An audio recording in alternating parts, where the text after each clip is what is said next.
ఈ అవకాశం ఇచ్చిన సర్వోన్నతుడు ఘనమైన తండ్రికి మొదలుగా లెక్కలేని నా కృతజ్ఞత స్తుతులు తెలియజేస్తూ ఈరోజు బైబిల్ క్లాస్కి కూడి వచ్చిన నా సహోదరి సహోదరుని మీ అందరికీ క్రీస్తునామమున హృదయపూర్వక వందనాలు తెలియపరుస్తున్నాను. ఆయా ప్రాంతాల్లో ఉండి దేవుని యొక్క వాక్యం వింటున్న ఆ సహోదరి సహోదరులైన ప్రతి ఒక్కరికి పరిచర్య కొరకు మా కొరకు ప్రార్థిస్తున్న ప్రతి ఒక్కరికి తాటిపూర్ క్రీస్తు సంఘం నుంచి హృదయపూర్వక వందనాలు తెలియపరుస్తూ ప్రార్థన చేసుకుని దేవుని యొక్క వాక్యాన్ని మనం నేర్చుకుంటాం. సర్వోన్నతుడు సర్వశక్తిమంతుడు పరలోకమందు ఆసీనుడు అయిన మా కన్న తండ్రి, మీ పరిశుద్ధమైన నామమును బట్టి లెక్కలేని మా కృతజ్ఞత స్తుతులు తెలియజేస్తాం. ఈ ఉదయకాల సేవలో మమ్మల్ని ప్రేమించి ఆత్మతోనూ సత్యముతోనూ ఆరాధించడానికి మరి ప్రభు దినమును పునరుత్థానుడైన దినాన్ని ఈ ఆదివారం మాకు అనుగ్రహించారు.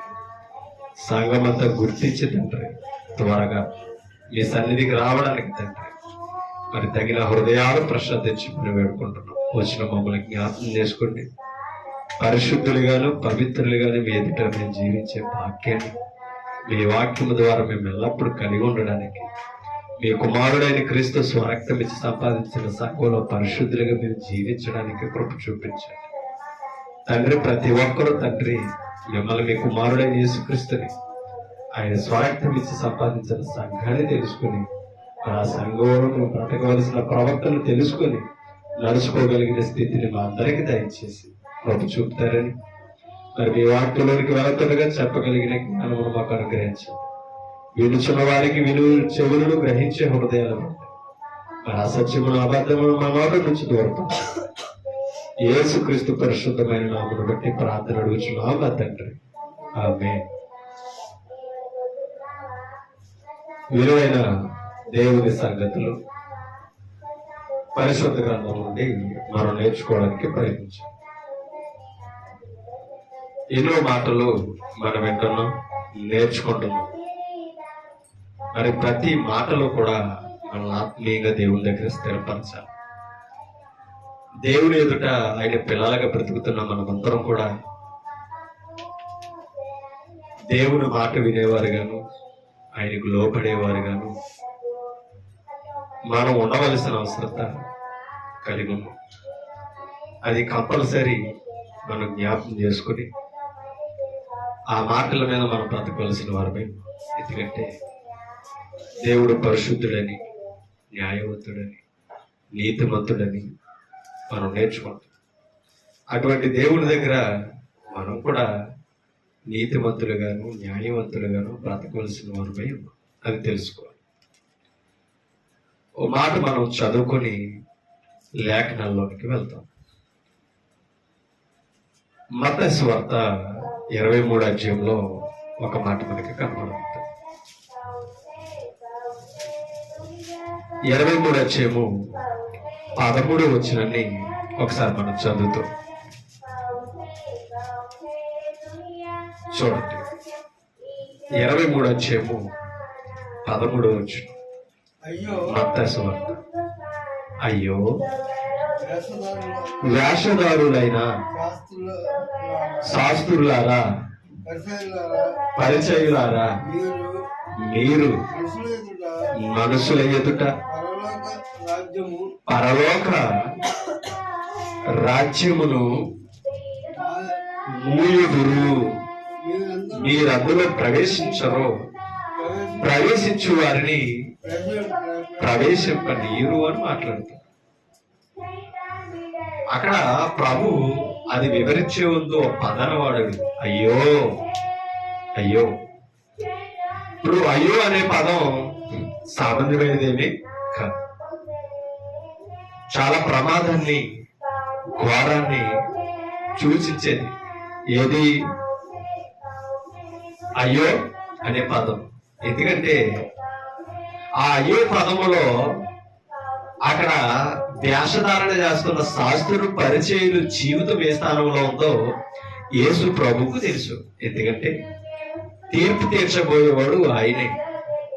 దేవుని ఎదుట నిలబడేది ఆయనే.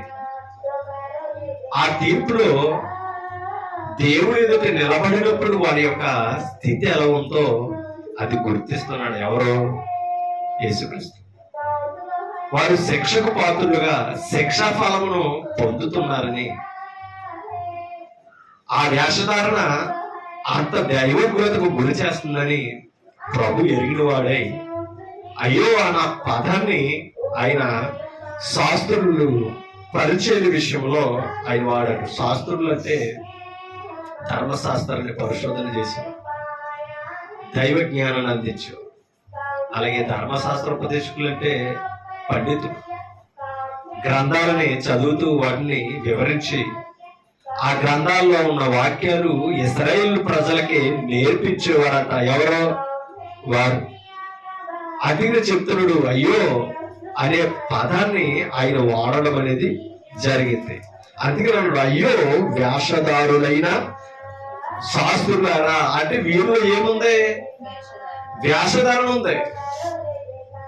ఆలోచించారు. అయ్యో వేషధారులైన శాస్త్రులారా, పరిచయులారా. అంటే వీరు ముఖ్యులు, ఇశ్రాయేలులో వీరు ముఖ్యులు, ధర్మశాస్త్రాన్ని బోధించడానికి నిలబడిన ప్రాధాన్యులు అన్నమాట వీరు. కానీ ప్రభు వచ్చినప్పటికీ వారి జీవితం ఎలా ఉందో ఆయన ఎరిగి చెబుతున్నాడు. కారణం ఏంటంటే ఇశ్రాయేలుకి చాలా పరిశుద్ధులుగా, ఇశ్రాయేలుకి చాలా నీతిమంతులుగా అగపడుతున్నారు. వారు సన్నపు నార బట్టలు కట్టుకొని అంగీలు ధరించుకొని వారు అలా కనబడుతున్నారు. ఇవాళ మేము తెల్ల బట్టలు వేసుకుని ఎలా కనబడుతున్నాము, అలాగ నీతిమంతులుగా అలా కనబడుతున్నారు దైవం ముందు. అదే వారి జీవితం అంతరంగ స్వభావం ఎరిగి ఆయన ఆ మాట మాట్లాడుతూ ఎంత వేషధారణ అంటే ఒక మాట చదువుతాం చూడండి.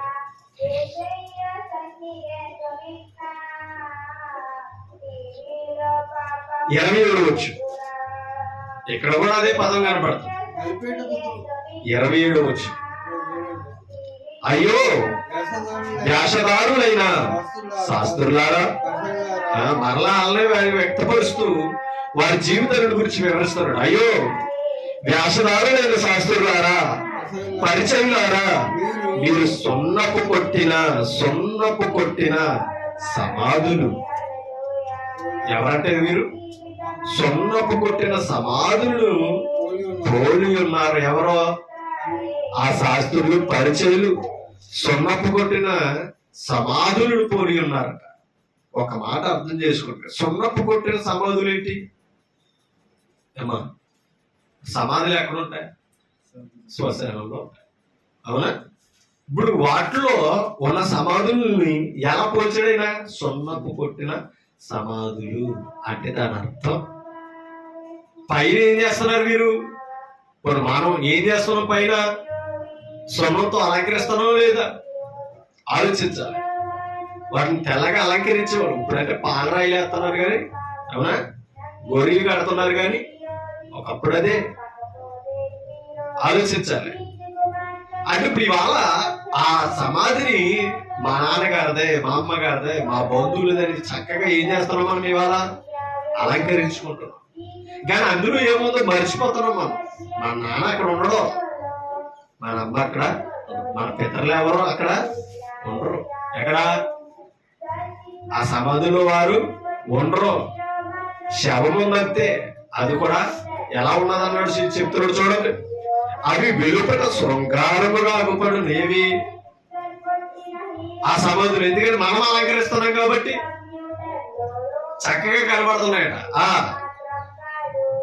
శృంగారముగా అగుపడును గాని లోపల అది ఎవరికి కనబడుతుందండి?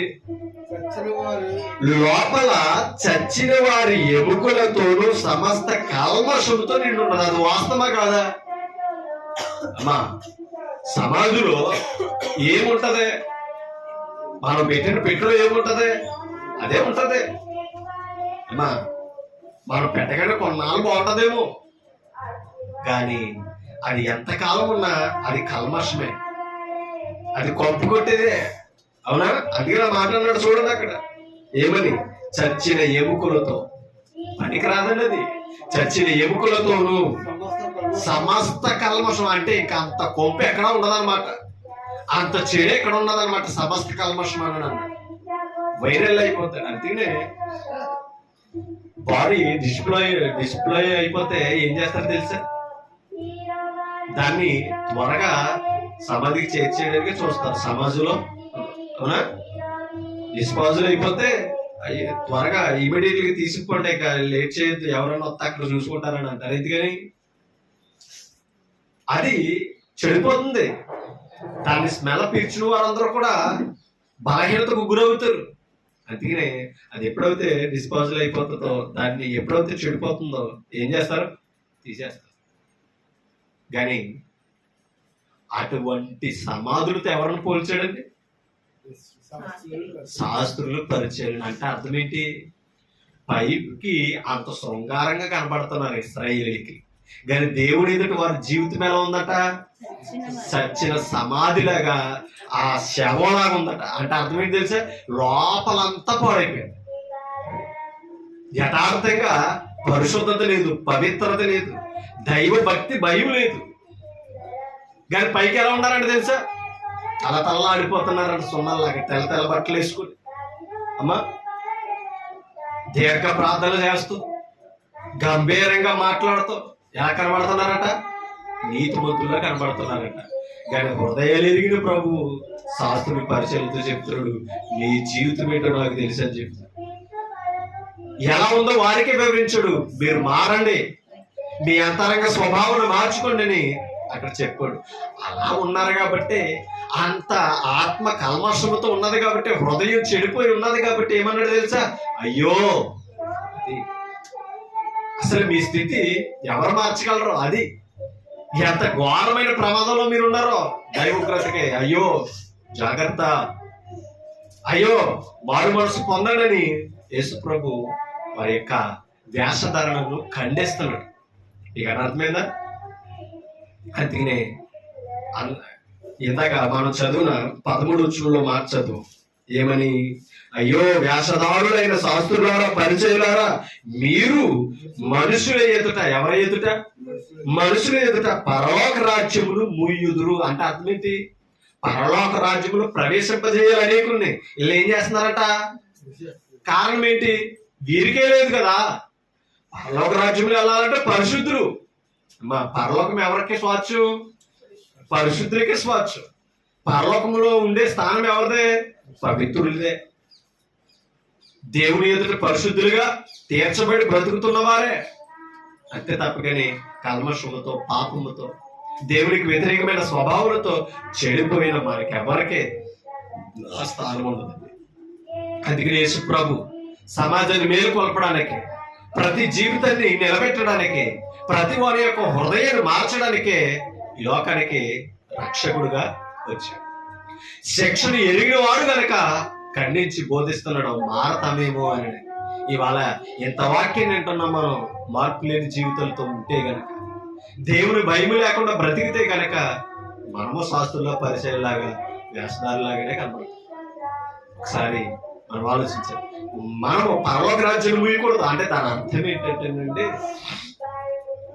మనుషులు కల్పించిన పద్ధతులు చెప్తూ వాక్యాన్ని కప్పుపుచ్చేస్తున్నారు ఎవరో? శాస్త్రులు, పరిచయం. అవునా? వాక్యాన్ని ఏం చేస్తున్నారు? కలిపి చెప్తున్నారు.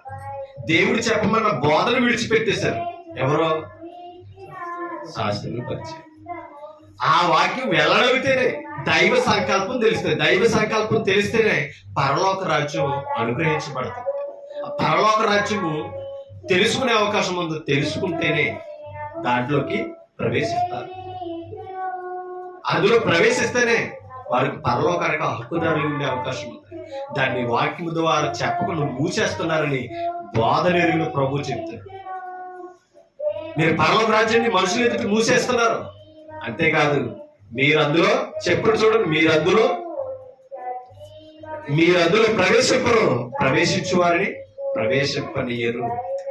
ఇవాళ అలా అబద్ధ బోధన చేస్తూ చాలా మంది నరకానికి పంపించేస్తున్న క్రైస్తవ బోధకులు చాలా మంది.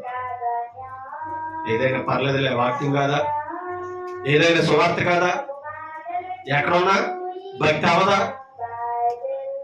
అదే బైబిల్ కూడా పరలోకం వెళ్ళమా అనే పరిస్థితిలో ఉన్నారే తప్ప, కానీ క్రీస్తు కట్టిన సంఘం ఏదో, ఆయన స్వార్థం ఇచ్చిన సంఘం ఏదో తెలుసుకునే పరిస్థితిలో ఇవాళ అజ్ఞానంలో ఉన్నారు. అందుకనే అక్కడ 16వ వచనంలో ఒక మాట చెప్పాడు చూడండి. 16వ వచనం అయ్యో మళ్ళా అదే పదం, ఈ అక్షయమంతా అదే పదం కనబడుతుంది. అయ్యో అంధులైన మార్గదర్శకులారా. ఒక మాట, వీరెవరట? ఒకడు దేవాలయం వీరెవరట? మార్గదర్శు. ఓకేనా? మార్గదర్శులు అంటే అర్థం ఏంటి? మార్గాన్ని చూపించేవాడు. మార్గాన్ని చూపించేవాడు ఎలా ఉన్నాడట? అంధుడు. గుడ్డివాడికి త్రోవ చూపించగలడా? అదే కదా యేసు ప్రభు ప్రశ్నించాడు శాస్త్రుల పరిచయంతో. ఒక గుడ్డివాడు మరొక గుడ్డివాడికి త్రోవ చూపగలడా? ఎందుకని? త్రోవ చూపాలనుకుంటే ముందు అక్కడ ఏముందో చూసేవాడే నడిపించాలి. అవునా కదా? ఆలోచించాలి. ఎందుకంటే కవర్ చేసుకుందామని నాకు కళ్ళు కనపడుతున్నాయి అన్నట్టుగా ప్రవర్తించారు అనుకోండి, అక్కడ ఏమో ఎక్కడ పడతారట? గుంటలో పడతారు. మీరు అర్థం చేసుకోండి. ఇప్పుడు బస్ స్టాండ్ లో నిలబడి గుడ్ ఆయన వస్తున్నాడట, ఎవరైనా చేయబట్టుకుని నడిపిస్తారేమో. ఇంకో గుడ్డోడు వచ్చాడట. ఏమైనా అర్థమైందా? ఈ కాజోడు ఎక్కువ కవర్ చేస్తున్నాడట, నేను గుడ్డోడు కాదని. ఆయన ఏం చేస్తున్నాడు? ఆయన గుడ్డోడే, ఎవరైనా నడిపిస్తాడేమో. ఆయన వచ్చి ఆయనే కవర్ చేస్తున్నాడు అంటే నేను గుడ్డోళ్ళ కనపడకూడదని. ఎలవై బాబు అవతలకి ఎలవయ్యావా అవతలకి వెళ్ళవా అని అంటున్నాడు. అదే నేను వెళ్దాం అనుకున్నానండి, ఎవరన్నా కొలు కనిపిస్తున్న వాళ్ళు ఉంటే తీసుకెళ్దామని అవతలకి చూస్తున్నానని అంటున్నాడట. ఆయన ఏమంటున్నాడట? నేను వచ్చాను కదా తీసుకెళ్తాను రా అన్నాడట. ఆయన ఏమనుకున్నాడు? వీడు చేయట్టుకుంటే అవతలకి నడుస్తామని ఆయన. ఇక అర్థమైందా? ఈయన చేయట్టుకుంటే అవతలకి వెళ్దామని ఆయన. ఇద్దరు ఎవరు మళ్ళానే? గుడ్డివారు. లోపం చెప్పుకుంటే అర్థమైంది, లోపం చెప్పుకుంటే దారి కనిపించేవాడు దారి చూపు. ఇవాళ అలా ఇద్దరు రోడ్డు దాడుతుంటే ఎక్కడికి వెళ్తారు? ఆలోచించండి. ముందు ప్రమాదమే ఉందో మేలో ఉందో గుర్తించే అవకాశం ఎక్కడుంది? వాళ్ళ శాస్త్రులు, పరిచయులు, మార్గదర్శులు ఎవరికే? ఇశ్రాయేలుకి. దైవం ముందుకు నడిపించే మార్గదర్శకుడు ఎవరో? శాస్త్రులు, పరిచయులు. అటువంటి మార్గదర్శులు ఎలా ఉన్నారంట? అంధులుగా ఉన్నారంట. అమ్మా మీకు వాక్యం చెప్పి మాకే పరలోకం లేకపోతే, పరలోకాన్ని సంపాదించుకుని యోగ్యత మాకు లేకపోతే మిమ్మల్ని ఎలా నడిపించగలం మేము? అవునా కాదా? అమ్మా అవునా కాదా? పరలోకానికి నడిపించాలంటే ముందు మాకు ఆ స్థానం ఉండాలి. అంటే దాని అర్థం ఏంటంటే మేము సంపాదించుకుని మేము వెళ్ళగలిగిన మార్గంలో ఉన్నప్పుడే ఆ మార్గంలోనికి మిమ్మల్ని నడిపించగలం. ఏదో మార్గంలో ఉండి ఇది అక్కడికే వెళ్ళిపోద్దానని అనుకుంటే అదే చెప్పాడు, ఆశయానికి నడిపించే మార్గం ఒకటి ఉన్నదన్నాడు. అవునా? అది విశాలమైన మార్గం అన్నాడు. మనుషులకు నచ్చినట్టుగా ఉంటదని చెప్పాడు. కానీ ఇరుకు మార్గం ఒకటి ఉందే, అది చక్కు చిత్తము, కానీ అది నిత్య జీవానికి చేరుతుంది. యేసు ప్రభు ఎన్నో బాధల్లో తేటపరిచాడు. కానీ ఇవాళ ఎలా ఉన్నారంటే చాలా మంది మనుషులు కల్పించిన పద్ధతులు నడుస్తారు.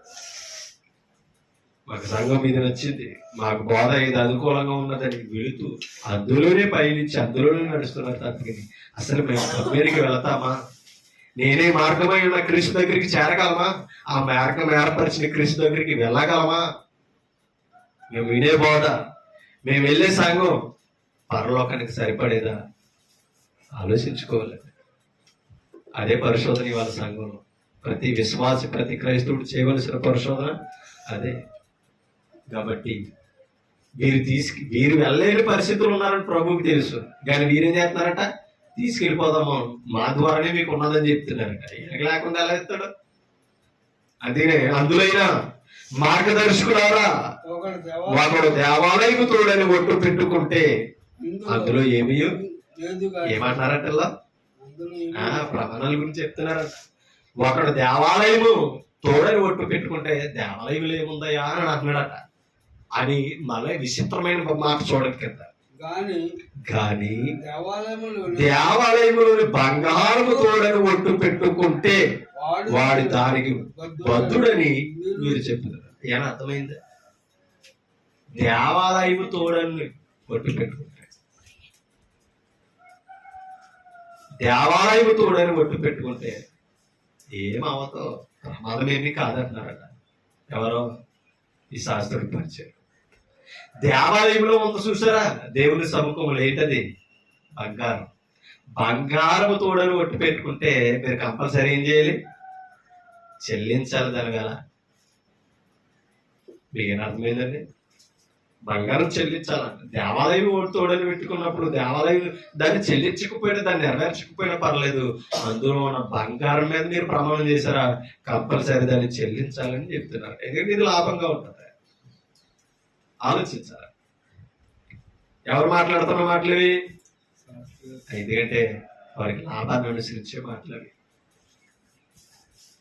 అది ఎరిగి ప్రభు మాట్లాడుతున్నాడట. ఏమని? ఒక మాట మీకు చూపిస్తాను. 19 అర్పణము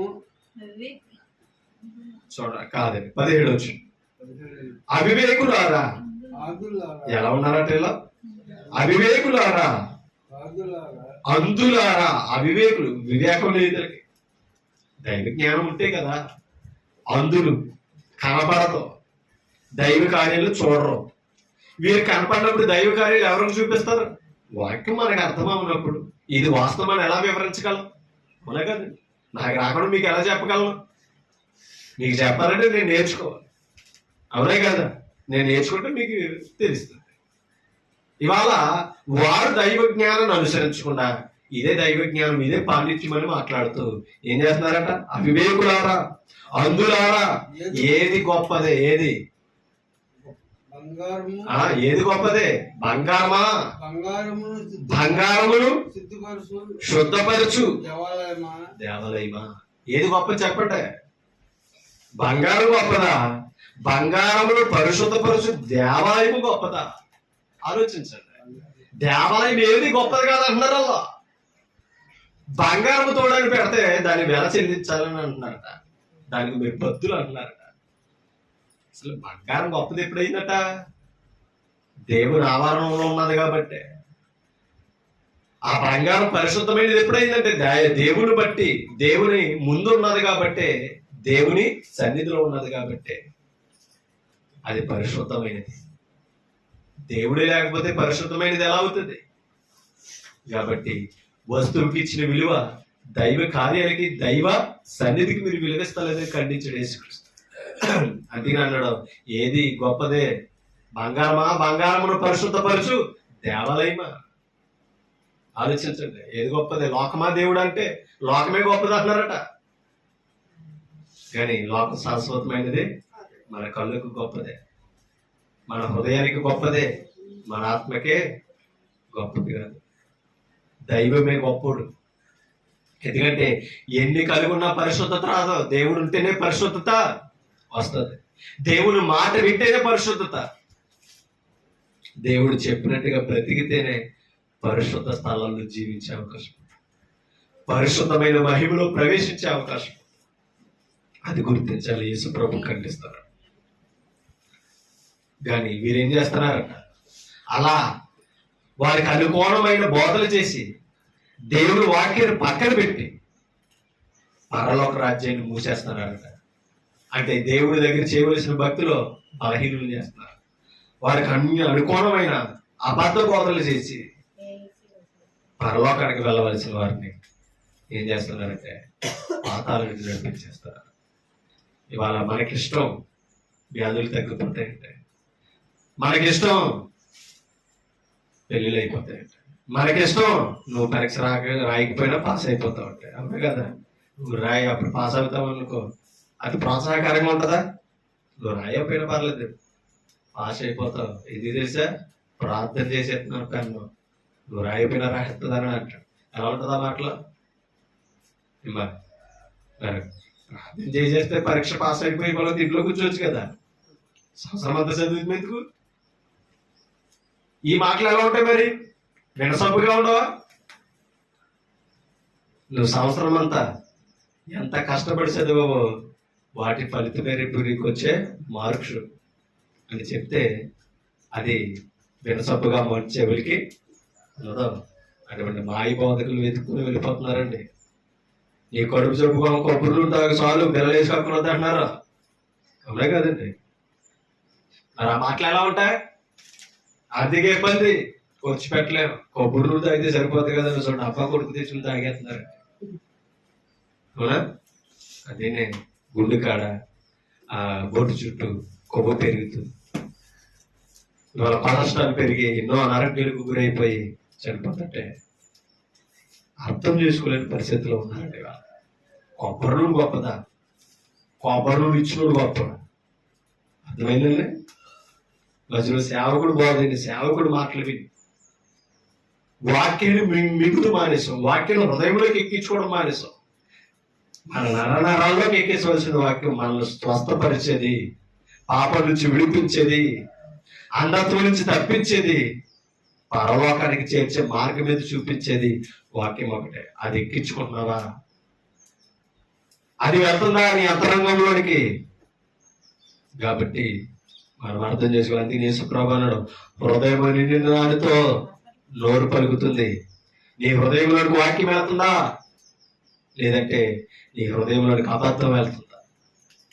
ఏది వెళ్తుందా? వెళ్ళే దాన్ని పెట్టండి. అందుకే చెప్పాడు,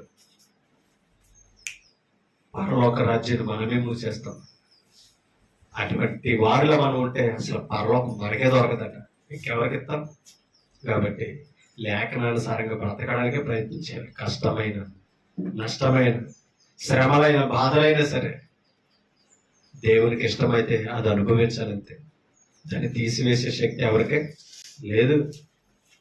6 వారాలు రా ఇక అన్నీ ఎగిరిపోతాయని అంటున్నారు. అయ్యే నచ్చితే దినదినము దేవుళ్ళు ఎదిగలేరు. అవునా కదా? 6 వారాలు వస్తే సరిపోతాయి, 7 వారాలు వస్తే సరిపోతాయి. అప్పటికి ఫలించకపోతే నీ విశ్వాసం బలపడలేదు, ఇంకో 7 అంటాడంతే. ఇవాళ అటువంటి పరిస్థితి ఉన్నాం తప్ప గారి మనమున్న చోటే మన హృదయాలు మార్చుకుని దేవుడికి నచ్చిన యథార్థమైన జీవితాన్ని కలిగి మనం వింటున్న బోధకి సరైన జీవితాన్ని అనుసరించే పరిస్థితులు ఇవాళ మనం అర్థం చేసుకో. ఒక మాటలో ఒక స్వార్థలో చదువుతాం 11 అధ్యాయం. లోక స్వార్థ 11 అధ్యాయం 52వ వచనం. లోక స్వార్థ 11 అధ్యాయం 52వ వచనం.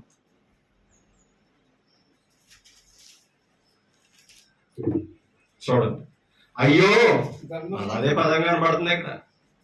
అయ్యో ధర్మశాస్త్రోపదేశకులారా, మీరు జ్ఞానమును తాళపు చెవిని ఎత్తుకుపోయారట. దేన్ని ఎత్తుకుపోయారట? అంటే పరలోక రాజ్యంలో ప్రవేశించడానికి తాళం మీదట చెప్పాలి. ఇప్పుడు ద్వారం తీస్తేనే కదండి వెళ్తాం, అవునా? తలుపు తీస్తేనే కదా వెళ్తాం. ఆలోచించాలి. ఆ ద్వారం తీయాలంటే ద్వారానికి ఏముందట? తాళం. ఆ తాళం మీదట జ్ఞానం. దీన్ని ఏం చేశారంటే శాస్త్ర పరిచయలు ఎత్తుకుపోయారట. ఎత్తుకుపోవడం ఏంటి? మూసేశారు. ఆ జ్ఞానం తెలియకుండా మరుగున పెట్టేశారు. ఎవరో శాస్త్రులు పరిచయం. ఒక మాట ఇది ఎలాగే ఉంచే యోహాను సువార్త 10వ అధ్యాయంలోకి వెళ్దాం. యోహాను సువార్త 10వ అధ్యాయం తీసారు. యోహాను సువార్త 10వ అధ్యాయం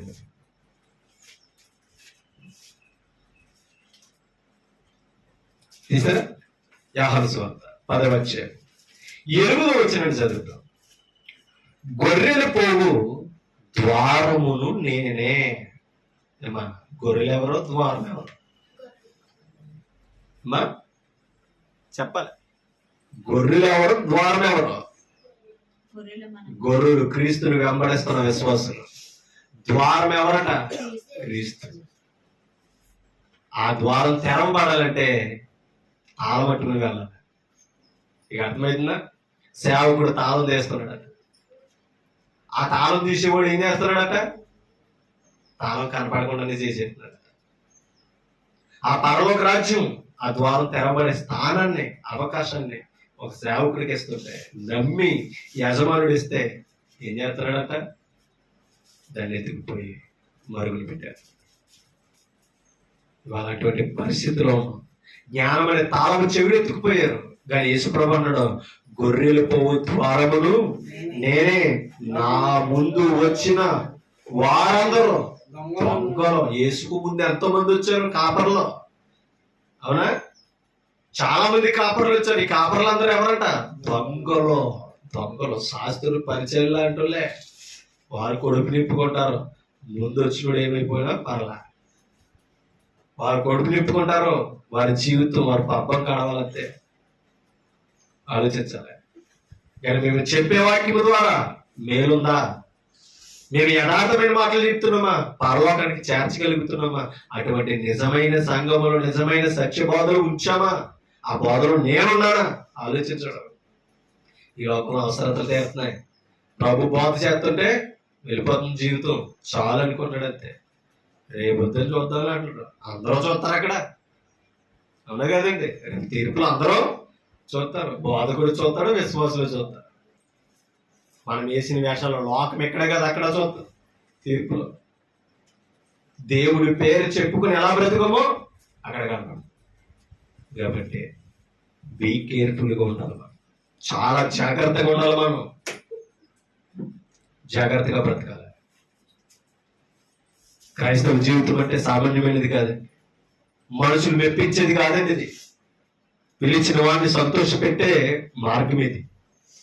అటువంటి స్థానంలో మనం ఉన్నాం. దేవుడి దగ్గరకు వచ్చినప్పుడు మన జీవితాల ద్వారా దేవుడికి మహిమ రావాలి, దేవుడు సంతోషించాలి. అటువంటి బిడ్డలుగా మనం ఉండాలి తప్ప కానీ దేవుడి దగ్గరకు వచ్చి కూడా మన సంతోషాలు, మన సుఖాలు కోరుకునే వారు ఉండకూడదు. ఇస్తాడో ఆయన పని చేస్తే మన సంతోషం ఉంటుంది. ఆయనకి ఇష్టం వచ్చినట్టుగా జీవిస్తే మన సంతోషాన్ని పరిపూర్ణం చేస్తాడట, సంపూర్ణం చేస్తాడట. ఏదో కొద్ది కొద్ది ఆనందాలే మనం అనుభవిస్తున్నాం, అశాశ్వతమైన ఆనందం. కానీ ఆయన ఇచ్చే శాశ్వతమైన ఆనందం ఉందని వాక్యం ద్వారా మర్చిపోతాం. అందుకని అన్నాడు, నా ముందు వచ్చిన వారందరూ దొంగలో దోచుకుని వారిని ఉన్నారు. గొర్రెలు వారి స్వరము ఎందుకు వినలేదు? గొర్రెలు వారి స్వరము వినలేదు. ఎందుకు వినలేదు? కారణం ఏంటంటే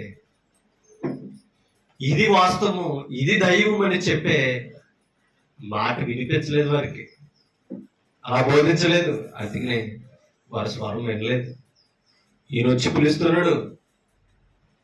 ఒక మాట, రెండో వచనం చదువుదాం. ద్వారమున ప్రవేశించేవాడు గొర్రెల కాపరి. మా ద్వారాన ప్రవేశించేవాడు ఎవరట? చూడండి, అతనికి ద్వారపాలకుడు. అది మీకు అర్థమైంది. ద్వారపాలకుడు ఏం చేస్తాడట? ఎవరా ద్వారపాలకుడు? యేసుక్రీస్తు.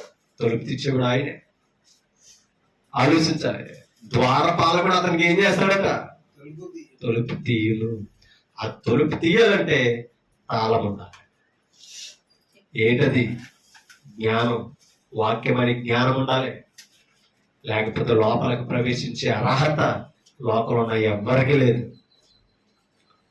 శాస్త్రులు పరిచయలాగా లోకంలో కనబడుతున్నాం. వీళ్ళ కంటే పరిశుద్ధులు ఎవరు లేరన్నట్టుగానే కనబడుతున్నాం. మన క్రియలు, మన మాటలు, మన ఆలోచనలు. కానీ మనలో వాక్యం ఒకటే తక్కువైంది, అన్ని ఎక్కువే. అవునా కదంటారా? అన్నీ ఎక్కువే, అన్నీ ఎక్స్ట్రాడినరీయే. కానీ వాక్యం ఒకటే లేదు. ఫలితమేమో అదే అన్నాడు, అన్నీ ఉన్నా సున్నారా బాబు, సమాధులు రా బాబు మీరు అని చెప్పాడు.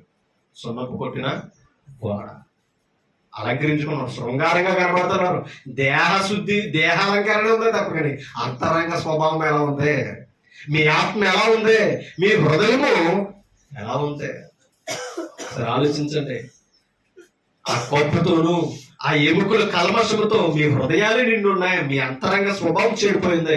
దాన్ని మార్చుకోండి, దానికి అనుకోండి దైవ మాటలతో అని చెప్తుంటే వాళ్ళకి ఇప్పటికీ ఆనాడు కదా ఈనాడు ఇన్నేవాళ్ళు కూడా లేరు. అదే బైబిల్ పట్టుకుని, గ్రంథాలు పట్టుకుని, వాక్యాన్ని విని యేసుక్రీస్తుని వెంబడిస్తున్నామని చెప్పి మార్పు లేని జీవితాలతోనే ఉన్నారు. మేము నమ్మినదే చాలు, మేము నమ్మిన కాడ జనం ఎక్కువ ఉన్నారు, అంతే కదా. మేము వెళ్ళే కదా సచిబిలి పెద్దదే. జనం ఇసుకెత్తే రాలరావు, సిలువ పొలం అంటూ ఉంటారు. ఏసీలు ఉన్నాయి, అన్నీ ఉన్నాయి. థియేటర్ లాగా వాల్ పోస్టర్లు కూడా ఉన్నాయి. తెరల మీద వాక్యం వేసి విడిపెడుతున్నారు, అన్నీ చేస్తున్నారు. ఇవి చూడకో. యథార్థమైన వాక్యం, సత్యవాక్యం ఉందా లేదా?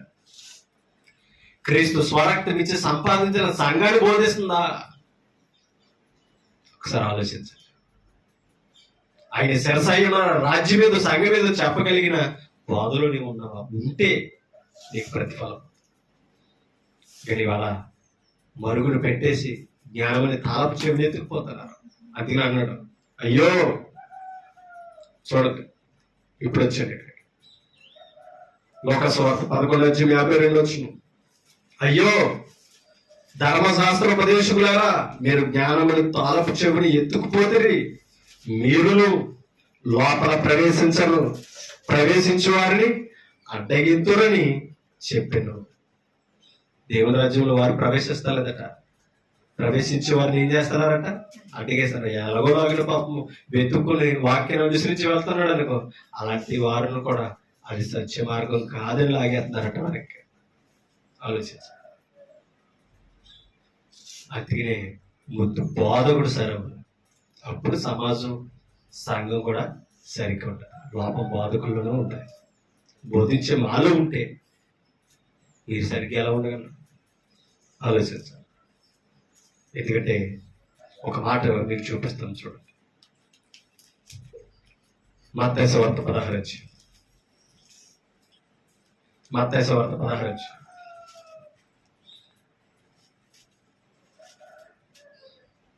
తీసారా? 19 పరలోక రాజ్యము యొక్క తాళపు చెవులు ఎవరికి ఇచ్చేదను? ఎవరికి ఇచ్చాడంట? పేతురుకి. యేసుక్రీస్తు ఏమి ఇచ్చాడంట పేతురుకి? పరలోక రాజ్యానికి ఏముంది చెప్పాలి? తాళం. ఆ తాళం ఎవరిచ్చారట? ఎవరికి ఇచ్చాడట? ఆ తాళం కలిగిన క్రీస్తు పేతురుకి ఇచ్చాడు. పరలోక రాజ్యం యొక్క తాళపు చెవులు నీకు ఇచ్చి ఉన్నాను. చూడ, నీకు ఇచ్చేదను. నీవు భూలోకమందు దేన్ని బంధింతువో అది పరలోకమందును బంధింపబడును. ఎక్కడ బంధించడం? భూలోకమందు అన్నాడు. ఎక్కడ? పై వచ్చిన చదివితే అర్థమవుతుంది. 18 మరియు నీవు పేతురు. అంటే ఇప్పుడు ఈ మాటలు ఎవరితో మాట్లాడుతున్నారు? ఎవరు మాట్లాడుతున్నారు? యేసుక్రీస్తు లోకరక్షకుడు, దేవుడు మాట్లాడుతున్న మాటలు ఇవి. మరియు నీవు పేతురువు, ఈ బండ మీద నా సంఘాన్ని కడతా. ఏ సంఘాన్ని? ఏ సంఘాన్ని? నా సంఘము. నా అన్నది ఎవరు? పేతురా క్రీస్తా? అది ఈ బండ మీద అంటే నీ అన్లా. పేతురు అనే బండ కాదు, క్రీస్తు అనే బండ మీద కడతానని చెప్పాడు. పేతురుని బండగా తీసుకుని ఇవాళ ఈని నీకు అర్థమవుతుందా? నీ అన్నదిగా మార్చి రాచర్చి పెడుతున్నారు ఇవాళ. అవునా? సెయింట్ పీటర్ చర్చలు పెడతారు లేదా? Saint Peter. పీటర్ అంటే ఎవరో? పేతురు ఇంగ్లీష్లో. పేతురు సంఘం.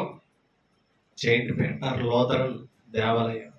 చూడండి, చాలా చోట్ల ఉన్నది ఆ నామకరణం. Saint John Lutheran church. ఆలోచించండి. అపోస్తలులు కాదండి సంఘ స్థాపకులు.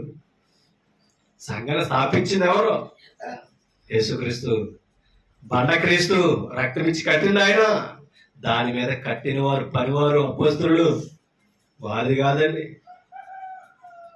కానీ వాళ్ళ అపోస్తలుడు పేర్లు పెట్టుకుని సంఘాలు నడుపుతున్న వాళ్ళు ఉన్నారు. క్రీస్తు కంటే గొప్పవారు కాదల్లా. ఆలోచించాలి. వారు బోధించే బోధలు క్రీస్తుంటే నేను నిత్య జీవం ఉందే, పరలోకం ఉందే. క్రీస్తును నామాన్ని తీసేసి ఎంత బడా బోధకుడైనా సరే పరలోకానికి చేర్చలేడు, చేరడు.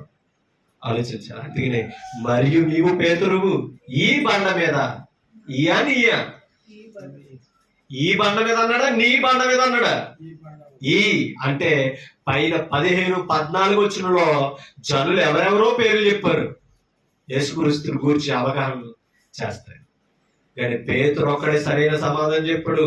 నువ్వు దేవుని కుమారుడు అని క్రీస్తు అని మేము ఎరిగి ఉన్నామని అనగానే అప్పుడు చెప్పాడు, ఈ సంగతి నీకు నరులు కాదు ఎవరు బయలుపరిచారు?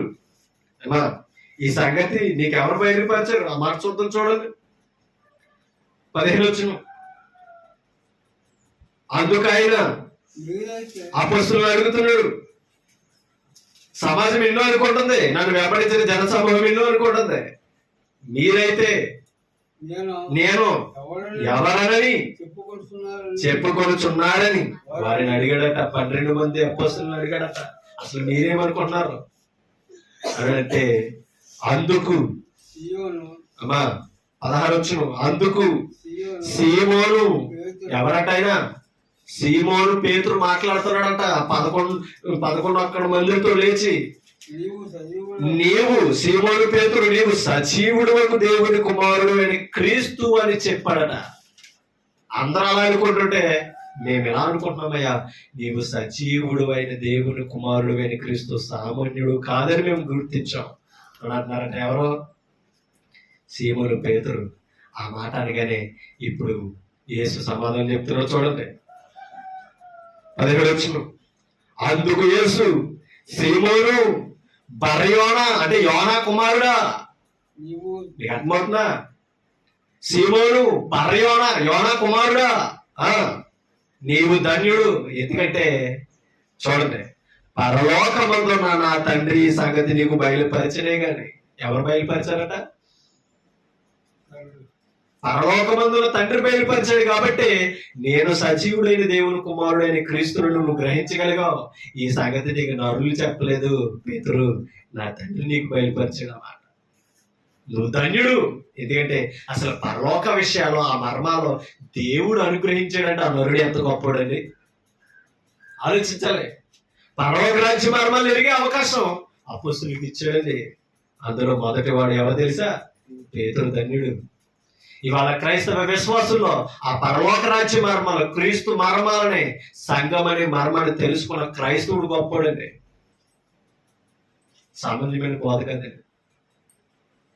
ఏదో మనకి తెలిసిన పై విషయాలతో వెళ్ళిపోతూ ఇటువంటి లోతైన విషయాలని అడుగులు పెట్టేస్తూ చదువుతున్న వివరణ రానివ్వకుండా, ఒకవేళ వివరించినా అది ఆ సంఘానికి అనుకూలంగా వివరించుకుంటూ క్రీస్తు ఆయన స్థాపించే బండ సంఘం ఆ వివరణ మానేసి మనుషులు కట్టిన పేర్లతోటే ఈ వివరణ చూపిస్తారు. అది అన్నాడు ఏమని? పేతురు నీవు ధన్యుడు. చూడండి, పరలోకమందున్న నా తండ్రి సంగతి నీకు బయలుపరచనే కానీ నరులు నీకు, అంటే శరీరులు ఎవరు నీకు చెప్పలేదు సంగతి, నీకు బయలుపరిచిన నా తండ్రి, నీవు ధన్యుడు అంటే. ఇప్పుడు అన్నాడు 18 వచ్చిన. అంటే అన్ని చదివితేనే గాని 18 వచ్చిన ఎందుకు మాట్లాడాడో అర్థం కాదు. ఓకేనా? ఇప్పుడు 18 వచ్చిన చదవండి. అది మరియు నీవు, అది ఇప్పుడు అన్నాడు మరియు నీవు పేతురువు. ఏ బండ మీద? నువ్వు ఒప్పుకున్నావు కదా సజీవుడు అయిన దేవుని కుమారుడైన క్రీస్తు అని. అమ్మా సజీవుడు అయిన దేవుని కుమారుడైన క్రీస్తు అని ఒప్పుకున్నాడా లేదు పేతురు? చెప్పరు మీరు. ఒప్పుకున్నాడా? ఈ బండ మీద అంటే ఆ బండ మీద అన్నాడు. ఏ బండ మీద? క్రీస్తు అని ఒప్పుకున్నాడు. చూసారా? ఈ బండ మీద నా సంఘమును, అది ఆ పేరు మీద కడుతున్నాడు ఆ సంఘాన్ని. ఆయన కట్టిన వాడు ఆయన కాబట్టి ఆయనది. అవునా కదా? ఆలోచించాలి. కట్టినవాడు ఆయన, పునాది ఆయన, బండ ఆయన. ఆలోచించాలి. దాని స్థాపకుడు యేసుక్రీస్తు ఒక్కడే, ఎవ్వరూ కాదండి. మరలా అపోస్తలులు అందరూ ఆ బండ మీద, ఆ పునాది మీద కట్టిన పరిచారకులే కానీ స్థాపకులలో కాదు.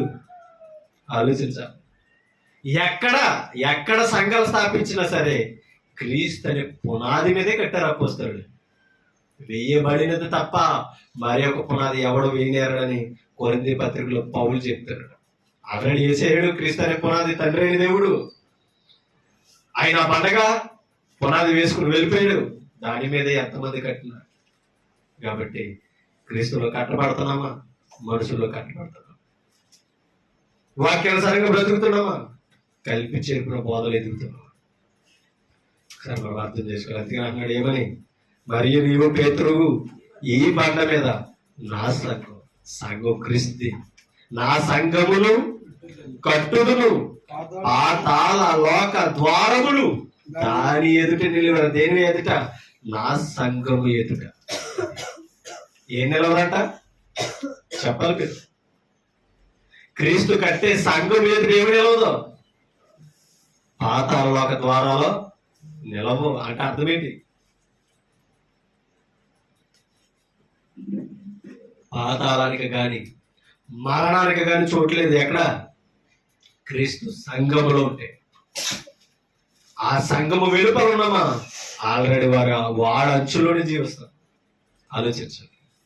కాబట్టి ఎలాగోలాగిని శాస్త్రుని పరిచయలాగా భక్తులు కొనసాగించేద్దామంటే వాడి జీవితం బయట పెట్టాడు కాబట్టి మనం చదవాలి. మన జీవితం తీర్పులో బయటాడు. విని మన ఇష్టం వచ్చినట్టు ఉన్నామా? విని దాని ప్రకారంగా మన హృదయాల జీవితాలు మలుచుకున్నామా? గుర్తించుకోవాల్సిన అవసరత, జాగ్రత్త మన మీద ఉంటాయి. అందుకే ఆ మాట చూడండి. పాతాళ లోక ద్వారములు దాని ఎదుట నిలువ నేరవని నేను నీతో, ఎవరితో? పేతురుతో చెప్పుచున్నాను. ఇప్పుడు అన్నాడు చూడండి. పరలోక రాజ్యం యొక్క తాళపు చెవులు నీకిచ్చుచున్నాను. ఇప్పుడు చదవండి. 19 వచ్చిన పరలోక రాజ్యం యొక్క తాళపు చెవులు నీకు ఇచ్చేదను. ఎవరికే? పేతురికి. నీకు ఇచ్చేదను. నీవు భూలోకమందు దేని బంధితువో. భూలోకమందు అంటే ఎక్కడ? కాదండి. భూలోకంలో ఏ స్థాపించాడు క్రీస్తు? సంఘాన్ని. నా సంఘముడు కట్టుతానన్నాడు కదా. ఆ సంఘం స్థాపించబడిన తర్వాత నువ్వు ఈ తాను చేతు దేని బంధిస్తావో అది పరలోకమందు బంధించబడుతుందని అంటే నా సంఘములు ఏది ప్రవేశిస్తుందో అది పరలోకానికే అనుగ్రహించబడుతుంది. ప్రవేశించే అవకాశం కలిగి ఉంటుంది. కింద చదువుతో అది పరలోకమందును బంధింపబడదు. భూలోకమందు నువ్వు దేని విప్పుదువో అది పరలోకమందును విప్పబడునని అతనితో చెప్పు. అర్థమవుతుందా? ఏదైతే ఆ తాళం తీసిన సంఘానికి వెలుపులు ఉంటుందో అది పరలోకానికి కూడా వెలుపులే ఉంటుందట. కాబట్టి మనం ఇవాళ తాళపు చేయ కలిగిన వారం, జ్ఞానం అనే తాళం చేతి కలిగి ఇవాళ క్రీస్తు అనే ఇంటిలో లోపల సురక్షితంగా ఉంది. ఆ ద్వార పాలకుడు తీసాడు కాబట్టి క్రీస్తు అనే సంఘములోనికి వచ్చి ఆయన దొడ్లో ఆయన మేత తిన్నాం. ఆయన కాపరిగా ఉంటుంటే ఆయన పాలనలో మనం అర్థం చేసుకోవాలి. కానీ ఇది వదిలేసి బాధ వదిలేసి మనకి వినసొప్పుకున్నదని రక్షణ లేని, కాపరి లేని గొర్రెలా తిరగడానికి ఇష్టపడుతుంది. కాబట్టి మన విరోధి అయిన అపవాది ఎలా ఉన్నాడని చెప్పాడు ఎబ్రిపత్రికలో? గర్జించు సింహము వలె తిరుగుతున్నాడు. గొర్రెని ఎత్తింటదే వదులుతుందా? కన్నేసినట్టు వదులుతుందా? కాబట్టి కాపరి దగ్గర ఉన్నప్పుడు వదలడా. దావీదు వదులుడా గొర్రెని? మా సింహం వచ్చి ఎలుగుబంటి వచ్చి గొర్రె పిల్లని ఎత్తుకుపోతుంటే వదిలేడు దావీదు? కాపరుకున్న మైండ్ అది. ఎదురాడి పోరాడి నిలబడి కాపాడుకున్నాడు తప్ప వదిలేదు. అలా చాలా మంది లేరని ఖండించాడు. అలా ఉండాలని శాస్త్రుల పరిచయాలను ఖండించాడు. లేరు, బీ కేర్ఫుల్, మీరు జాగ్రత్త అని చెప్పాడు. మిమ్మల్ని బట్టే గొర్రెలు పోషింపబడుతున్నాయి. కాబట్టి కాపరిని నేను, మందనాది, బాధ్యతనిచ్చింది నేను. బాధ్యత కలిగి నువ్వు ఉంటే ధన్యుడు, లేకపోతే ఏమైపోతానన్నాడు. ఏమన్నాడు? నేను మంచి కాపరిని చెప్పాడు లేదా? నాకు ముందు వచ్చిన వారు ఎవరన్నాడు? దొంగలో దోచుకుని వారే అన్నాడు. ఇంకా హెచ్చుకెళ్ళకి వెళ్తే అంటాడు మాంసకు తినేస్తున్నారట. గొర్రెలను చప్పుకుని మాంసం తినేస్తున్నారట. క్రూరమైన తోడేలు స్వభావంతో ఉంటుంది. పైకి మేము కూడా గొర్రెలమని వేషం వేసుకుంటాం. శాస్త్రం పరిచయం. మేము క్రైస్తవులమని వేషం వేసుకుంటాం కాదు. క్రీస్తు బోధలో ఉన్నామా? క్రీస్తు వాక్యానికి సరిపడిన జీవితం అనుకుంటా అని మనం గుర్తించుకోవాలి. ఆ తాళం మీద చెప్పను జ్ఞానం అనే వాక్యం. ఆ తాళం పేతురు తీసాడు అపొస్తలుల కార్యంలో 2వ అధ్యాయం. అవునా కదా? పెంతెకొస్తు దినాన్ని ఓపెన్ చేసిన తాళం 3000 మంది రాజ్యంలో చేర్చబడ్డారు. ఎంత గొప్ప ధన్యత. అప్పటి నుంచి ఆ బోధ ఓపెన్ చేస్తూనే ఉన్నదే ఈ రోజు మనందరికీ అనుగ్రహం దొరికింది. అవునా కదా? కాబట్టి మన ద్వారా ఈ కనీకులు ఈ తాళం చెవి కలిగి ఉన్న సంఘంలోనికి రావాలి. కాబట్టి ఆ ద్వారపాలకుడు క్రీస్తే. ఆయన తీయాలి, ఆయన గుమ్మాల్లో ప్రవేశించాలంటే ఆలోచించాలి. లేకపోతే ఆ తాళం చేతులు ఎత్తుకుపోయే వాడి దగ్గర మనం ఉన్నామా, వారు ఎవరో లోపలికి మనం రాగలం. ఇక ఎక్కడున్నా పరలోకం వెళ్ళిపోతారని అన్నప్పుడు ఎక్కడ ఉండేది? అంతే కదా? అలాగే చెప్తారు. అలా చెప్పి చెప్పి చెప్పి నరకానికి తీసుకుపోతారు. అది జాగ్రత్త. నీ బోధను విను, నీ బోధన గురించి నిన్ను గురించి జాగ్రత్తగా ఉండి తిమోతి అని చెప్పాడు తిమోతి పత్రికలో. మీరేమి వింటున్నారో జాగ్రత్త సుమా అని యేసు ప్రభు చెప్పాడు మార్కు సువార్త. కాబట్టి మనల్ని గురించి మన బోధన గురించి జాగ్రత్త కలిగి ఉంటాం. ఇంకా అనేకుల్ని మేలుకొల్పుదాం, సత్యంలోనికి నడిపిద్దాం. తాళం చెవి కలిగిన సంఘంలో ఉందాం. ఇక అర్థమవుతుందా? పరలోకానికి అరువులుగా ఎంచబడతాం తప్పిని ఏదైనా ఒకటే అని చెప్పి ఎక్కడో దిక్కులు బ్రతికి కాలాన్ని, సమయాన్ని, జీవితాన్ని మనం ఉందా చేసుకోకూడదని నేను హెచ్చరించుకుంటాం. మిమ్మల్ని హెచ్చరిస్తాం. ఓపిక మీ అందరికీ హృదయపూర్వకంగా తెలియజేస్తే మాకు ముగిస్తారు. Thank you.